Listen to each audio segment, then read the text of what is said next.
Alright, so this is on people who abuse the system. Um, my friend Amanda Daniels, she lives in Alabama. I knew her from Chapel, Nebraska. Um, I was her first crush.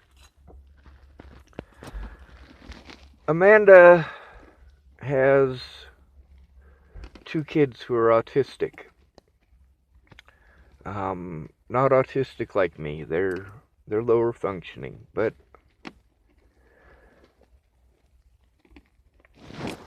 she takes care of her kids. Shannon Alvarado, very similar. She's got a daughter who's autistic and very high maintenance. Um, Shannon does the best that she can with that. Uh, these aren't bad people. Not at all. Then there's Amanda Engeline and her mother. Now, don't get me wrong, Amanda does live with her mom, she lives with her daughter. She gets paid to do the things that any mother would be expected to do, or any child who lives with their parents would be expected to do. She gets paid $11 an hour for it. Her mom is not that gimpy. She doesn't need that help. But it's free money. It's free money for Amanda for living with her mom. It's different than Shannon Alvarado and Amanda Daniels, because Amanda Daniels and Shannon Alvarado, yeah, they're taking care of legit people who can't take care of themselves. Shannon Alvarado is taking care of her dad, who has broken neck, so he can't move. Her daughter's autistic and immobile, so she can't speak. She can't defend herself. She can't tell you what's wrong. I understand why Shannon drinks. I also understand that,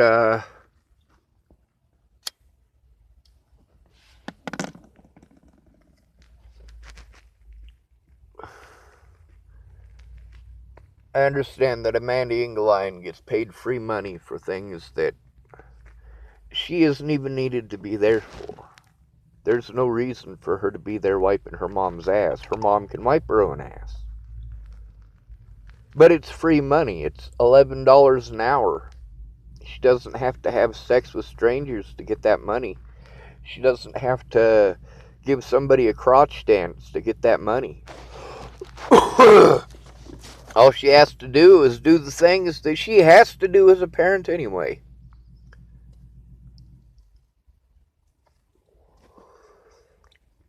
Lana and Amanda abused the system. Amanda Engeline, not Amanda Daniels. Amanda Daniels doesn't get to abuse the system. She's not rich enough. Her kids are legitimately autistic. Whereas, I don't know that Amanda Engeline's daughter is autistic. She has not been diagnosed, according to Amanda. But it's not a matter of diagnosis. Just because you aren't diagnosed doesn't mean that you're not. I mean, shit, lots of people had cancer for a whole year before they get diagnosed with cancer. Does that mean they didn't have cancer because they weren't diagnosed yet?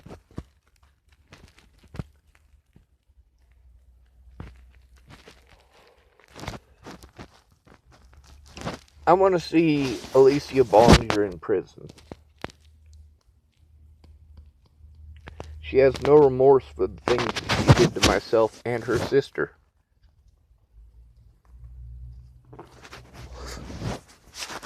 What people failed to realize is that I cared about Natalie because she was good to me.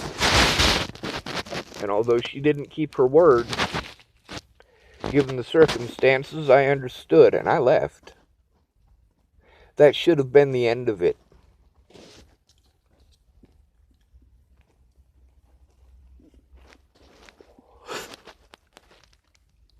There were no consequences for Natalie. None. There were no consequences for her lying. She wanted to tell a pretty white lie to cover her own ass. She thought that it was okay for somebody else to go down for the things that she was doing. She pretended to be my friend, same as Alicia.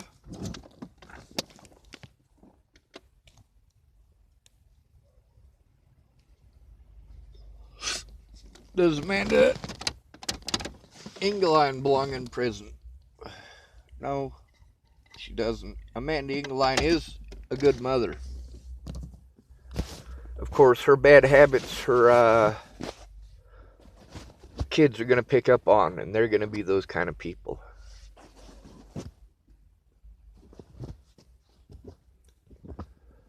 Amanda grew up to be a lot like her mom, vindictive, twisted, manipulative. But Amanda is missing something that her mother has. That's intelligence. Her mother is highly intelligent and manipulative.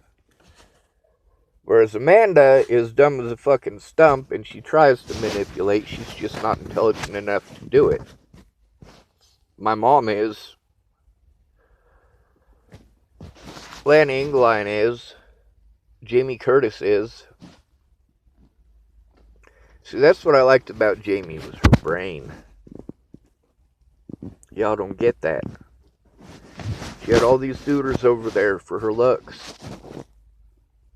And I was there for her brains.